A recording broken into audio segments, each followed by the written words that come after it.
নাটক সিনেমায় দুঃখ কষ্টের সিন দেখলে অনেক সময় আমরা ইমোশনাল হয়ে পড়ি। তো তেমনই একটা দুঃখের ঘটনা ঘটলো আমার সাথে। তো হ্যালো এভরিওয়ান, কী অবস্থা, কেমন আছো সবাই? আশা করছি ভালো আছো, আমিও ভালো আছি। তো আজকে চলে গিয়েছিলাম কাঁচা বাজারে বাজার করার জন্য। মাছ ও সবজি দুটোই কেনার ছিল। ভাইরে ভাই, জিনিসপত্রের যে দাম বেড়েছে তাতে মধ্যবিত্তরই ধরাছোঁয়ার বাইরে।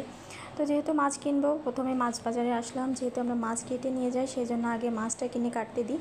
তো এসেই আমরা প্রথমে এ মাথা থেকে ও মাথা একটা চক্কর দিয়ে নিই, কোথায় কী মাছ আছে, কেমন কী দরদাম সব কিছু দেখে নিই। তো এই ভিডিওটা কিভাবে কখন হয়ে গেল জানি না। তো যাই হোক, দেখা দেখি শেষ, এবার কেনার পালা। এখান থেকে কিছু সামুদ্রিক মায়া মাছ কিনে নিলাম, তারপর এখান থেকে রুই আর কালবাউস নিলাম। পরে চলে গেলাম মাছ কাটতে। তো এখানে এসেই ঘটলো ঘটনাটা।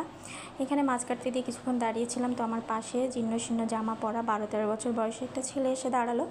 পাঙাশ মাছের দাম জিজ্ঞেস করলো। তো এখানে কেজি ছিল 160 টাকা। এগুলোই ছিল ওই বাজারের সবচেয়ে বড় মাছ। তো ওর হাতে দেখলাম যে অল্প কিছু টাকা, 100 টাকার একটা নোট, আর কয়েকটা হয়তো 20-30 টাকা হবে। তো যাই হোক, দাম শুনে ছেলেটা কোনো কথা না বলে চলে গেল। আমি একটু ফলো করলাম, দেখলাম যেখানে যেখানে পাঙাশ মাছ আছে ও সেখানে যাচ্ছে, দাম জিজ্ঞেস করছে। তো পরে আর খেয়াল করিনি, জানি না ও মাছ কিনতে পারলো কি পারলো না।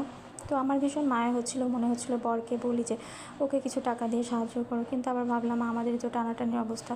তো যাই হোক, যাদের আসলে মন আছে তাদের সামর্থ্য নেই, যাদের সামর্থ্য আছে তাদের মন নেই। তো এটাই অবস্থা।